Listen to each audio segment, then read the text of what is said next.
Hello guys. तो आज हम इस वीडियो में Punjab school education board class 6 की हिस्ट्री का chapter number 12 the Mauryas and the Sungas, इस टॉपिक को हम कवर करेंगे।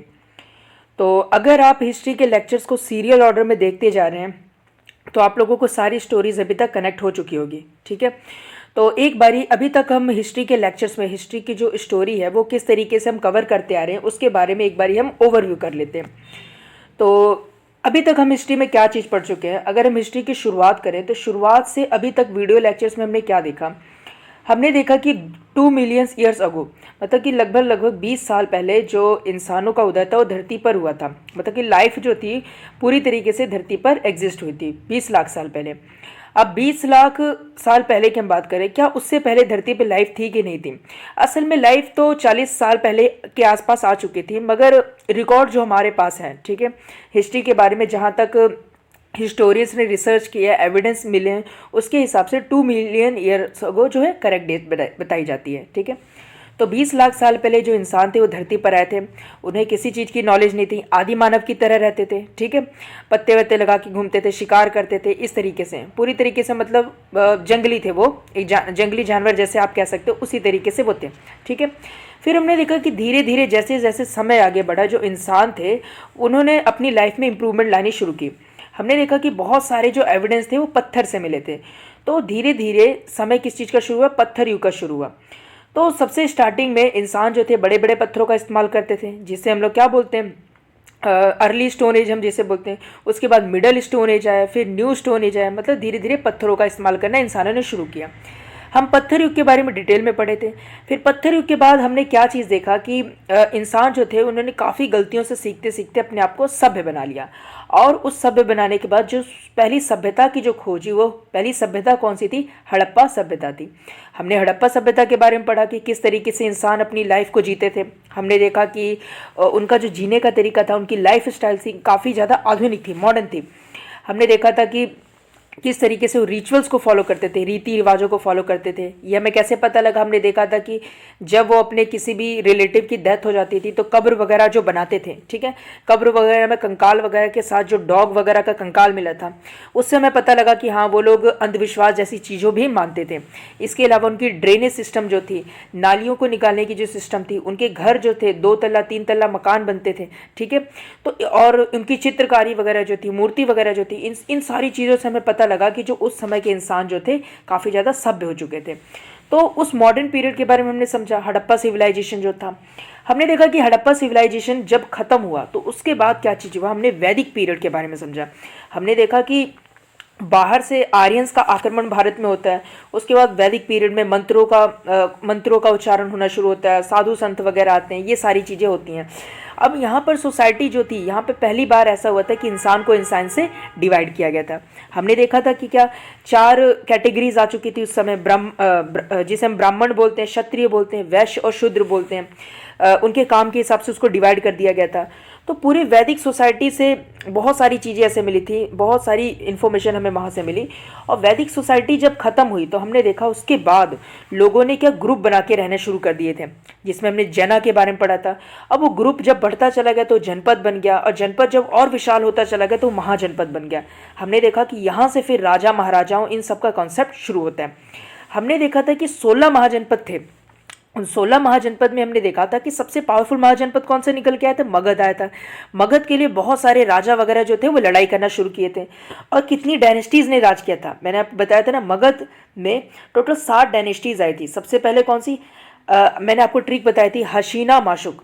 ह से यानी हर्यंका डायनेस्टी, शी से यानी शिशुनाग डायनेस्टी, ना से यानी नंद डायनेस्टी, माँ से मौर्यन डायनेस्टी। यानी देखो, हर्यंका डायनेस्टी, शिशुनाग डायनेस्टी और नंद डायनेस्टी के बारे में हम लास्ट वीडियो लेक्चर्स में पढ़ चुके हैं। इसके अलावा हमने देखा कि इस समय में बुद्धिज़्म और जैनिज़्म का उदय हुआ। इस चीज़ के बारे में हम पढ़ चुके हैं कि किस तरीके से बुद्ध धर्म और जैन धर्म आया था। तो अभी तक हमारी स्टोरी इस तरीके से चलती आ रही है सीक्वेंस वाइज में। ठीक है, तो अब हम बात करेंगे कि आखिर नंद डायनेस्टी के बाद जो मौर्यन डायनेस्टी आई थी, जिसे मौर्यस कहते हैं, आखिर इन मौर्यस के पीरियड में क्या चीज़ होना शुरू हुआ। ठीक है, यहाँ तक की स्टोरी मैंने आपको रिलेट करवा दिया। अगर आप लोग बहुत ही अच्छे से पढ़ाई कर रहे हो, अगर इन चीज़ों को समझते हुए आ रहे हो, तो अभी तक आपको हिस्ट्री बहुत ही ज़्यादा इंटरेस्टिंग लगी होगी और क्लियरली आपको समझ में आया होगा। मैं बिल्कुल भी जल्दबाजी नहीं कर रहा हूँ आपको समझाने के लिए हिस्ट्री, ताकि आप लोगों को बिल्कुल भी कन्फ्यूज़न ना हो, इसलिए मैं बहुत ही स्लोली और पीछे के जितने भी चैप्टर्स हैं आपको रिवाइज़ करवाता हुआ आ रहा हूँ कि हिस्ट्री में एक के बाद एक स्टेप के बाद आखिर कौन कौन सी घटनाएं हुई। ठीक है, तो ये लेक्चर थोड़ा सा लेंथी हो गया, मगर पता नहीं मुझे ऐसा लगता है कि हिस्ट्री वगैरह सब्जेक्ट को बहुत ही इजी वे में और बहुत ही इंटरेस्टिंग वे में, कह सकते हैं ना कि बहुत ही आराम से बार बार पीछे की स्टोरीज़ को कनेक्ट करके बताना चाहिए, ताकि बच्चों को बहुत ही क्लियरली इन सारी चीज़ें समझ में आए। तो ओवरव्यू होता है यहाँ पे ख़त्म। तो अब हम बात करते हैं मौर्य पीरियड के बारे में। ठीक है, तो चलिए इस वीडियो लेक्चर को अब हम स्टार्ट करते हैं। मौर्यस के बारे में जानने से पहले हम देखते हैं कि मौर्यस के बारे में जानने से पहले हम देखते हैं कि जो मौर्यस थे वो आए कब थे। ठीक है, तो जो मौर्य पीरियड था वो स्टार्ट कब हुआ था? हमने देखा था कि मौर्य पीरियड स्टार्ट हुआ था जब नंद वंश के अंत के बाद। हमने देखा नंद वंश का अंत किस तरीके से हुआ था। मैंने आपको बताया था चंद्रगुप्त मौर्य और चाणक्य ने मिलकर क्या किया था, नंद वंश का अंत किया था।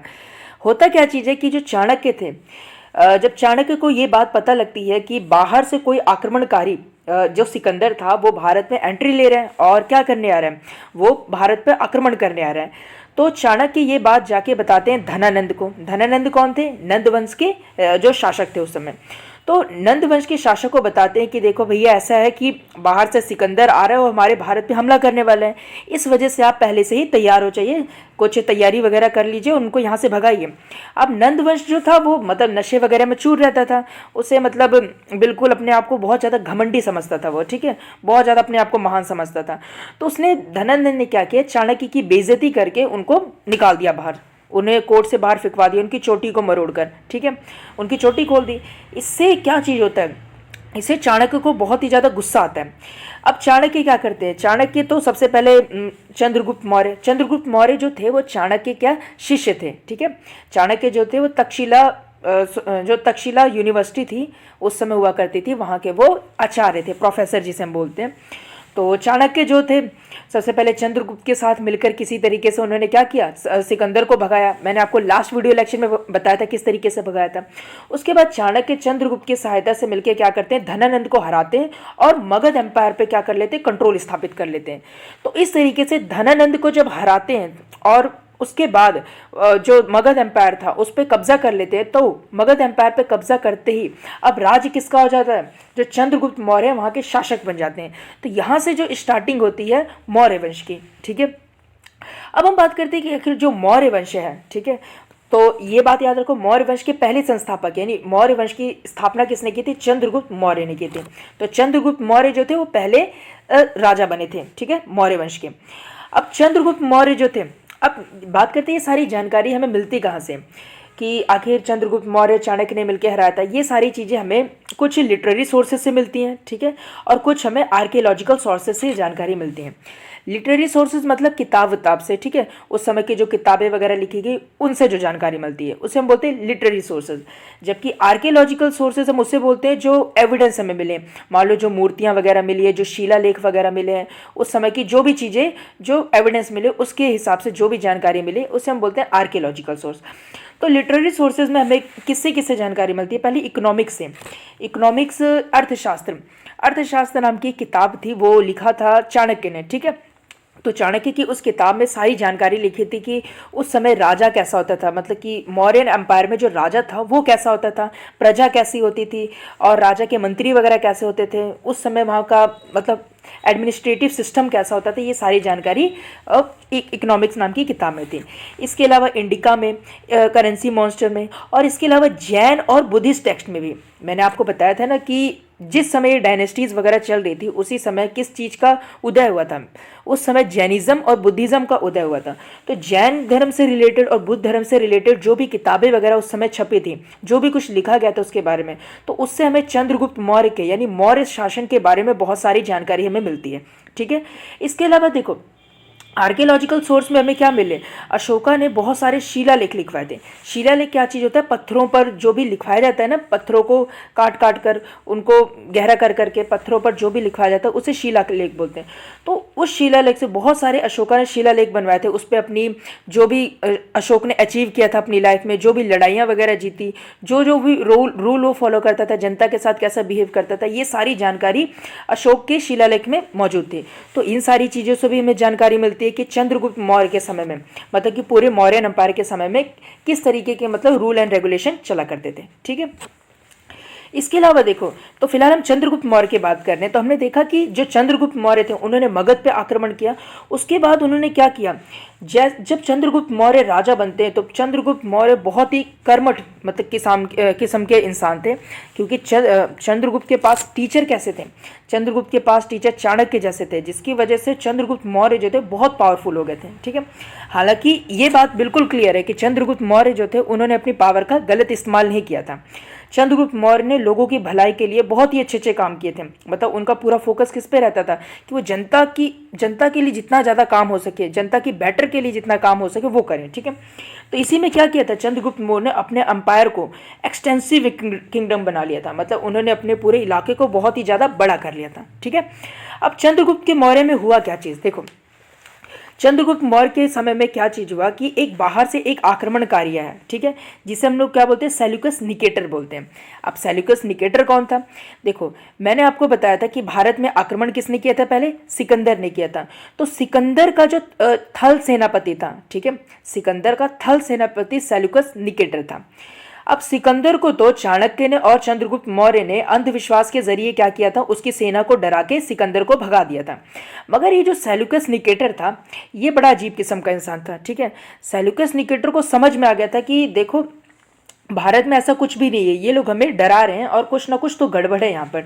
तो सेल्यूकस निकेटर क्या करता है, चंद्रगुप्त तो चला जाता है मगर सेल्यूकस निकेटर वहाँ पे ठहर जाता है। ठीक है, सेल्यूकस निकेटर अब इंडिया में एंट्री लेता है। ठीक है, अब सेल्यूकस निकेटर को ऐसा लगता है कि जैसे सेल्यूकस निकेटर को लगता है कि अभी भी यहाँ पे धनानंद का शासन है। ठीक है, मगर जब सेल्यूकस निकेटर जाने अनजाने क्या करता है, भारत में एंट्री ले लेता है, तो उसे पता लगता है कि यहाँ पर तो सारा गेम ही पलट चुका है। धनानंद को हरा के अब मौर्यन एम्पायर की स्थापना हो चुकी है। अब सेल्यूकस निकेटर क्या करता है, बुरी तरीके से फंस जाता है। ठीक है, अब सेल्यूकस निकेटर के फंसने के बाद देखिए क्या चीज़ होता है। अब सेल्यूकस निकेटर तो क्या करता है, चंद्रगुप्त मौर्य के जो अंपायर था, चंद्रगुप्त मौर्य का शासन था, उस पर अटैक कर देता है। अब यहाँ पर अब जो क्या रहता है, सेल्यूकस निकेटर रहता है, वो बुरी तरीके से फंस चुका रहता है। अब चंद्रगुप्त मौर्य जो था वो तो बिल्कुल क्लियर था कि अब सेल्यूकस निकेटर का अंत कर देंगे और मतलब कि उसकी पूरी सेना भी खत्म हो जाएगी।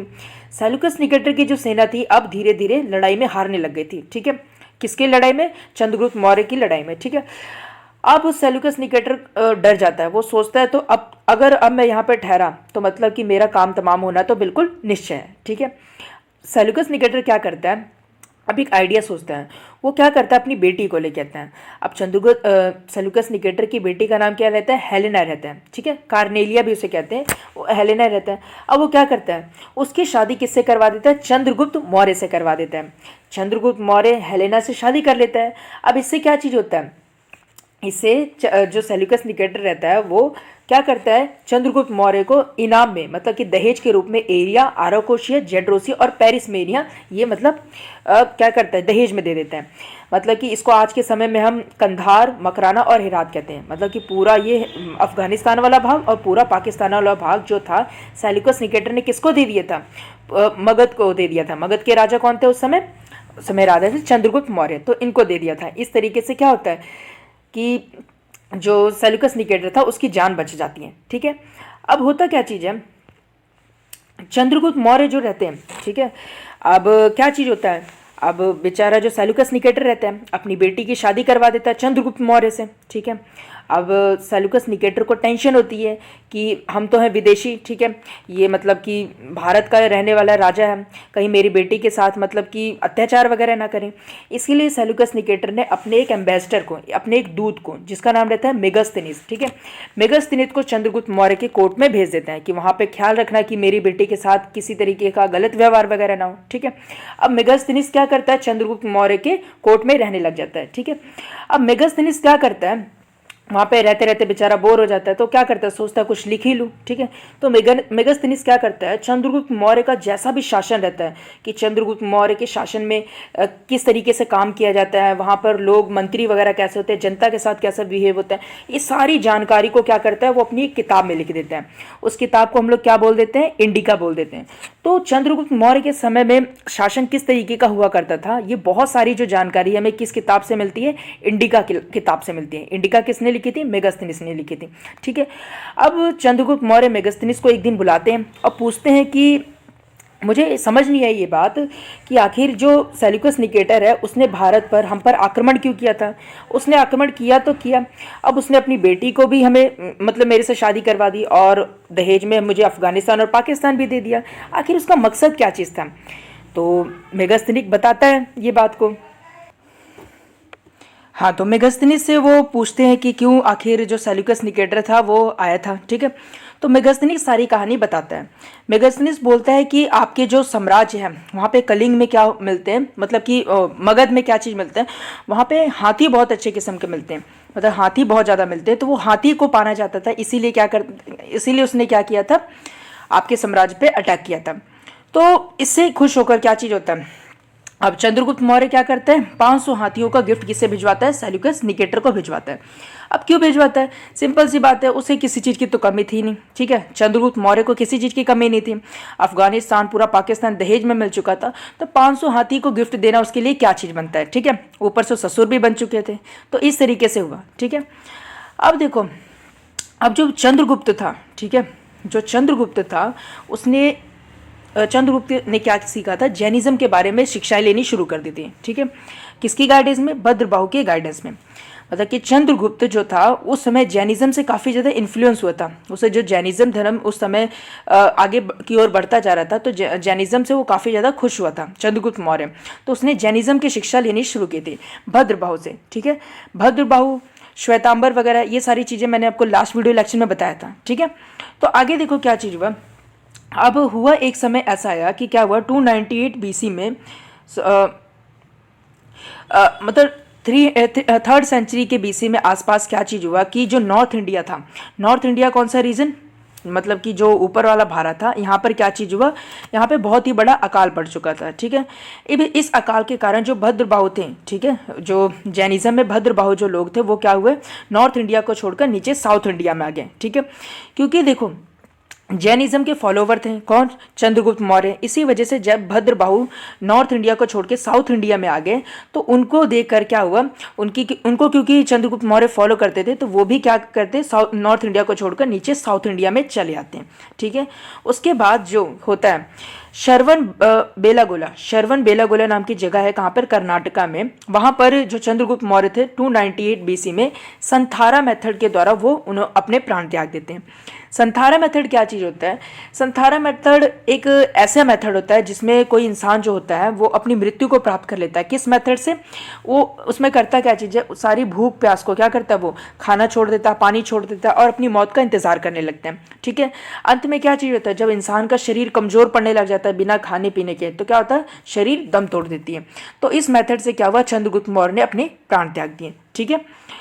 अब जैसा कि मैंने आपको बताया कि चंद्रगुप्त मौर्य के बारे में बहुत सारी जो इन्फॉर्मेशन थी हमें चाणक्य की किताब अर्थशास्त्र से मिलती है, ठीक है। अब चाणक्य की किताब जो अर्थशास्त्र है उसमें कितने लेसन थे, 15 लेसन थे, ठीक है। इसमें चाणक्य ने एक बहुत ही अच्छी बात लिखी हुई है कि एक राजा को कैसा होना चाहिए, ठीक है, कि मतलब एक जो किसी भी डायनेस्टी का, किसी भी एम्पायर का जो किंग है उसके अंदर कौन सी क्वालिटीज़ होनी चाहिए या फिर उस किंगडम में कौन सी क्वालिटी होनी चाहिए। जो इन क्वालिटीज़ को जो चाणक्य जी ने बताया है उन क्वालिटीज़ को हम लोग बोलते हैं सप्तरंग प्रिंसिपल, ठीक है। ये सप्तरंग प्रिंसिपल क्या चीज़ है इसके बारे में हम पढ़ते हैं। तो सबसे पहले चाणक्य बोलते हैं कि कोई भी जो राजा है या फिर उसकी जो किंगडम है, सबसे पहले उसमें वहाँ का जो राजा होता है वो काफ़ी योग्य होना चाहिए। सोचो, अगर कोई भी राजा योग्य नहीं होगा तो उसके साम्राज्य को संभालेंगे कैसे, उसका साम्राज्य तो बहुत जल्दी बर्बाद हो जाएगा। तो चाणक्य बोलते हैं सबसे पहले राजा का योग्य होना बहुत ही ज़्यादा इंपॉर्टेंट है। दूसरी चीज़ चाणक्य बोलते हैं कि वहाँ के जनपद, जनपद का मतलब होता है एरिया, ठीक है, कि जैसे किंग है, किंग का ये वाला एरिया है तो उसका एरिया काफ़ी ज़्यादा बढ़िया होना चाहिए। बढ़िया होने का मतलब है कि उसके एरिया में कोई ना कोई क्वालिटी होनी चाहिए, कि चारों तरफ से मान लो कि कुछ ऐसा हो ताकि उसका एरिया सुरक्षित रहे, अंदर खनिज वगैरह मिले ताकि, और फॉरेस्ट वगैरह मिले। इसके अलावा पूरा वहाँ का एरिया चारों तरफ से घिरा हो, ठीक है, कुछ ना कुछ उस एरिया में खासियत होनी चाहिए, ठीक है। मान लो कि पूरा एरिया रेगिस्तान हो, ठीक है, थार मरुस्थल जैसा हो, तो उस एरिया में कोई खास बात रह ही नहीं जाएगी, ठीक है। तो जितना मर्जी अच्छा राजा हो, क्या कर लेगा वहाँ पर। तो पहली चीज़ है कि राजा बहुत अच्छा होना चाहिए, दूसरी चीज़ वहाँ का एरिया बहुत अच्छा होना चाहिए, जनपद बहुत ही अच्छी होनी चाहिए, ठीक है। तीसरी चीज़ बोलते हैं चाणक्य, तीसरी चीज बोलते हैं कि उनके मिनिस्टर यानी राजा के जो मंत्री हैं, मंत्री ही क्या करते हैं, मंत्री राजा को सलाह मशवरा करते हैं। अगर किसी राजा के मंत्री ही गलत होंगे, ठीक है, उनके अंदर दिमाग नहीं होगा या फिर वो बेईमान किस्म के होंगे, तो क्या होगा, राजा सही डिसीजन लेने में राजा को बहुत ज़्यादा मुश्किल होगी। इससे क्या होगा, पूरी जो साम्राज्य है वो बर्बाद हो जाएगा। तो तीसरी चीज क्या होनी चाहिए, राजा के मंत्री योग्य होने चाहिए।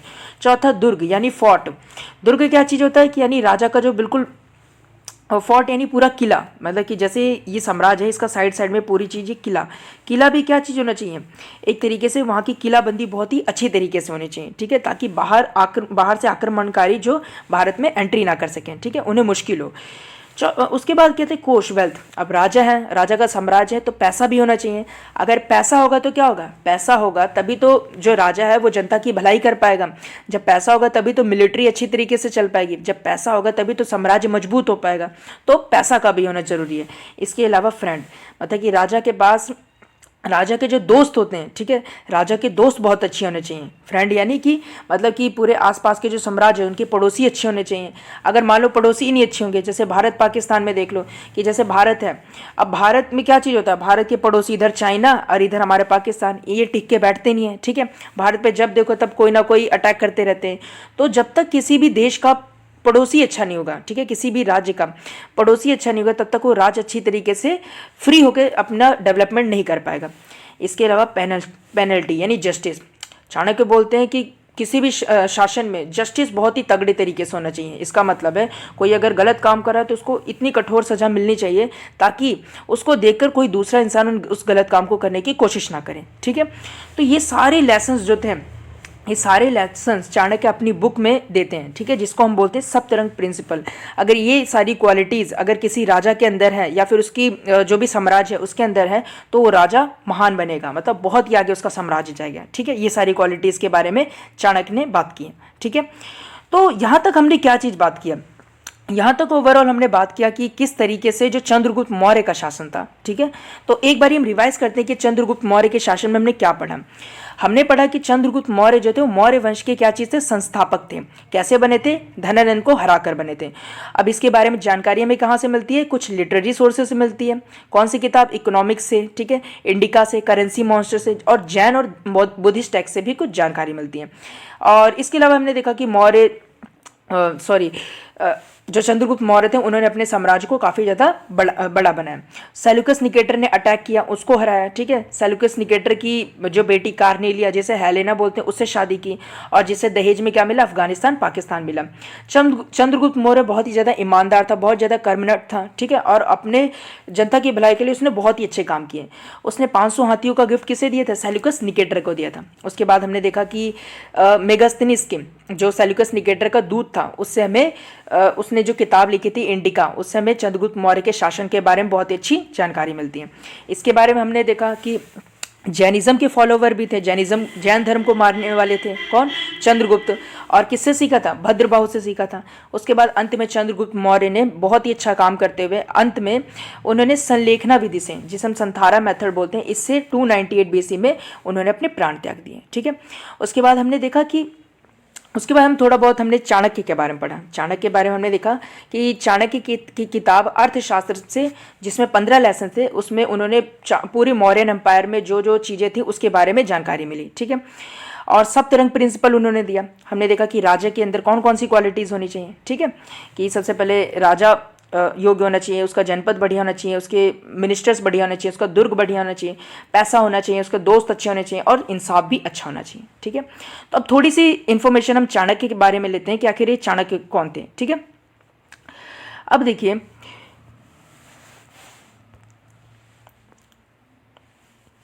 देखो, चाणक्य को विष्णुगुप्त और कौटिल्य के नाम से भी जाने जाते हैं, ठीक है। तो याद रखिएगा, चाणक्य का तो असली नाम चाणक्य है, मगर उसके अलावा उनको विष्णुगुप्त और कौटिल्य के नाम से भी जाना जाता है, ठीक है।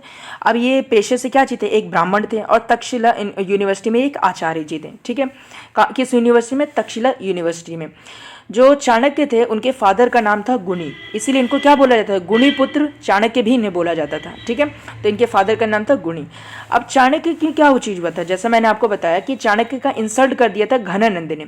नंद वंश के जो शासक थे घनानंद ने चाणक्य का इंसल्ट कर दिया था। तो चाणक्य ने क्या किया, इनसे बदला लेने के लिए चंद्रगुप्त की मौर्य की सहायता से इसको क्या कर दिया, घनानंद को मार के और मौर्य वंश की स्थापना कर लिए थे, ठीक है। तो यहाँ तक तो हमने थोड़ा बहुत चाणक्य के बारे में पढ़ा और चंद्रगुप्त मौर्य के बारे में पढ़ा, ठीक है। इसके बाद हम समझते हैं कि चंद्रगुप्त मौर्य के बाद कौन अगला संस्थापक बनता है। चंद्रगुप्त मौर्य के बाद जो अगला उत्तराधिकारी कौन बनता है, वो बनते हैं बिंदुसार, यानी चंद्रगुप्त मौर्य के बेटे बिंदुसार। अब बिंदुसार के बारे में हम थोड़ी सी इंफॉर्मेशन लेते हैं। तो बिंदुसार कौन था, बिंदुसार चंद्रगुप्त मौर्य का बेटा था, यानी कि चंद्रगुप्त मौर्य के बाद अगला संस्थापक जो था, संस्थापक नहीं, अगला उत्तराधिकारी जो था वो कौन बना था, बिंदुसार बना था, ठीक है। अब क्या चीज हुआ, एक बार होता यह है कि बिंदुसार की कोर्ट में एक सीरियन कोर्ट आते हैं, ठीक है। सीरिया कंट्री के एक किंग आते हैं, उनका नाम था रहता है एंटियोकस, ठीक है। एक बारी क्या चीज़ होता है, चंद्रगुप्त मौर्य के जो बेटे बिंदुसार रहते हैं, बिंदुसार की कोर्ट में एक सीरियन किंग आते हैं। सीरिया के किंग के वो अपने एक राजदूत को भेजते हैं जिसका नाम रहता है एंटियोकस, ठीक है। अब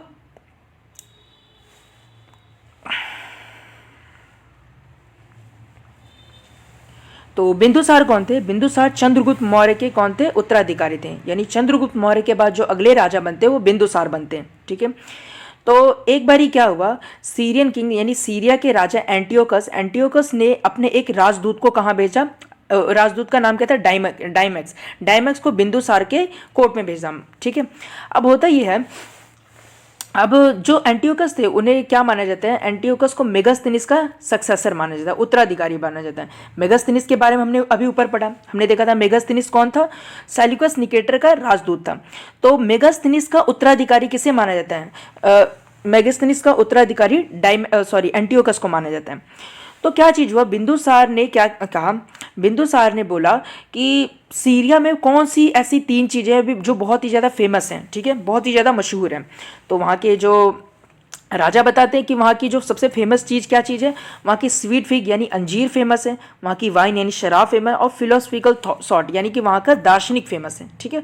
दार्शनिक किसे बोलते हैं, जिसको मतलब किसी एक स्पेसिफिक टॉपिक के बारे में, तो किसी भी चीज़ के बारे में बहुत ही गहराई से ज्ञान होता है, ठीक है, उसको दार्शनिक बोलते हैं। तो बिंदुसार ने इन तीनों चीज़ों को मंगवाया, बोला कि हमारे सामने इन तीनों चीज़ों को पेश किया जाए एज ए गिफ्ट के तौर पर। तो क्या हुआ, वहाँ के जो राजा एंटियोकस रहते हैं वो 2 चीज़ें तो भिजवा देते हैं, कौन कौन सी, वो स्वीट फिग यानी अंजीर भिजवा देते हैं, शराब को भिजवा देते हैं, मगर फिलोसफिकल थॉट को वो नहीं भिजवाते। वो ऐसा बोलते हैं कि दार्शनिकों का व्यापार हमारे देश में नहीं होता। मतलब सीधा सीधा उनका कहने का मतलब क्या चीज़ था, वो दार्शनिक को मतलब एक जगह से दूसरी जगह भेजकर वो दार्शनिक की इंसल्ट नहीं करना चाहते थे, वो अपनी धरोहर समझते हैं इन सारी चीज़ों को। और ये बहुत ही अच्छी चीज़ है, आप इनसे सीख सकते हो कि अपनी देश की धरोहर को कभी भी बेचो मत आप, ठीक है। अपनी देश की धरोहर को अगर आप दूसरे किसी कंट्री में बेच रहे हो तो मतलब कि आप अपने देश की इंसल्ट कर रहे हो, अपने देश का नाम डुबा रहे हो, ठीक है। तो उन्होंने क्या किया, स्वीट फिग यानी अंजीर को और शराब को तो भेज दिया, मगर फिलोसफिकल थॉट को यानी दार्शनिक को उन्होंने अपनी कंट्री से बोला कि नहीं, हम इन चीज़ों का व्यापार नहीं करते, हमारे देश की धरोहर है, ठीक है। उसके बाद क्या हुआ, बिंदुसार के समय में क्या चीज़ हुआ, तक्षशिला में जो कश्मीर है, कश्मीर में 2 रिवॉल्ट होते हैं, ठीक है। अब तक्षशिला कहाँ पर है, मैं एक बारी आपको दिखा देता हूँ। जैसे कि मैप है, तो यहाँ कहीं हमारे पास क्या चीज़ है, तक्षशिला है। तो तक्षशिला में अचानक एक विद्रोह छिड़ जाता है, ठीक है, वहाँ पे कुछ लोग मतलब आपस में विद्रोह कर लेते हैं। तो क्या चीज़ होता है, बिंदुसार अपने बेटे को भेजता है, ठीक है, अपने बड़े बेटे का नाम क्या रहता है, सुशीम रहता है, ठीक है। बिंदुसार के बड़े बेटे का नाम रहता है सुशीम। अब सुशीम को बोलते हैं कि जाओ बेटा, वहाँ पे जो भी प्रॉब्लम वगैरह है उसे सॉल्व आउट करो। अब सुशीम वहाँ पर जाते हैं कश्मीर में, वहाँ पे रिवॉल्ट को शांत करने की कोशिश करते हैं, मगर क्या होता है, सुशीम को ही मार पीट कर थूर कर वहाँ से भेज दिया जाता है। अब सुशीम अपने फादर को बताते हैं कि मैं वहाँ पर रिवॉल्ट को मतलब कंट्रोल नहीं कर पाया। अब बिंदुसार सोचते हैं कि अभी क्या करें, तो वो अपने छोटे बेटे को, ठीक है, तो तो बिंदुसार के बड़े बेटे का नाम सुशीम था, मगर छोटे बेटे का नाम अशोक था। ठीक है, अशोका जिसे हम बोलते हैं। तो अशोका जो उस समय अवंती के राजा थे। ठीक है, अवंती कहाँ पर है मैं आपको दिखा देता हूँ। ये रहा अवंती। अवंती का जो पूरा कारभार जो संभाल रहे थे वो बिंदुसार के छोटे बेटे थे, जिनका नाम था अशोक। अब अशोक को भेजते हैं। अब अशोक कश्मीर में जाते हैं और वहां पे बहुत ही बहुत ही क्या करते हैं, बहुत ही निर्ममता से क्या करते हैं, वहां पे बहुत सारे लोगों का मतलब कत्ल कर देते हैं। मतलब बिल्कुल उन्होंने रिवॉल्ट को क्या किया, पूरी तरीके से दबा दिया। मतलब बिल्कुल बेरहमी से उन्होंने क्या किया, वहां की पूरी लड़ाई को खत्म कर दिया और वहां पे क्या कर लिया, कब्जा कर लिया। ठीक है, तो उन्होंने मतलब क्या किया, बिल्कुल बिल्कुल भी दया नहीं दिखाई, वो पूरी तरीके से वहां पे पूरी तरीके से सब कुछ खत्म कर दिया। अब क्या चीज होता है, क्योंकि अशोक के अंदर क्वालिटी थी, तो अशोक क्या बनते हैं, आगे बिंदुसार की जब डेथ होती है तो अगले जो उत्तराधिकारी कौन बनते हैं, अशोक बनते हैं। तो ओवरऑल यहाँ तक आपको सारी स्टोरी समझ में आई होगी। तो अगले वीडियो लेक्चर में हम किसके बारे में पढ़ेंगे, अशोक के बारे में पढ़ेंगे। तो एक बारी मैं फटाफट ओवरव्यू अगर आपको करवा देता हूँ। तो सबसे पहले मौर्यन एम्पायर में हमने चंद्रगुप्त मौर्य के बारे में पढ़ा। उसके बाद थोड़ी बहुत जानकारी हमने चाणक्य के बारे में ली। उसके बाद हमने चंद्रगुप्त मौर्य के उत्तराधिकारी, उनका जो अगला बेटा राजा बनता है जिसका नाम बिंदुसार रहता है, उसके बारे में हमने पढ़ा। बिंदुसार के बारे में मेन पॉइंट हमने क्या पढ़ा कि उनके कोर्ट में सीरिया के किंग जो एंटियोकस रहते हैं उन्होंने राजदूत को भेजा था। ठीक है, बिंदुसार ने 3 चीजें मंगवाई थी, स्वीट फिग, वाइन और फिलोसफिकल थॉट। 2 चीजें इन्हें मिल जाती है, स्वीट फिग और वाइन, मगर फिलोसफिकल थॉट इन्हें नहीं मिलते हैं। उसके बाद हमने देखा कि तक्षशिला में रिवॉल्ट हो चुका था। ठीक है, सुशीम उस रिवॉल्ट को नहीं कंट्रोल कर पाया, जबकि अशोका ने बुरी तरीके से उस रिवॉल्ट को खत्म कर दिया। और बिंदुसार की डेथ के बाद जो अगला राजा बनता है वो बनता है अशोक। तो अगले वीडियो लेक्चर में हम लोग अशोक के बारे में पढ़ेंगे। तो मुझे उम्मीद है कि बच्चों आप लोगों को ये सारी चीज़ें बहुत ही क्लियरली सारे पॉइंट समझ में आ रहे होंगे, स्टोरी को आप करेक्ट कर पा रहे होंगे कि किस तरीके से हमारी स्टोरी आगे बढ़ रही है। तो मिलते हैं नेक्स्ट वीडियो में, तब तक के लिए थैंक यू वेरी मच।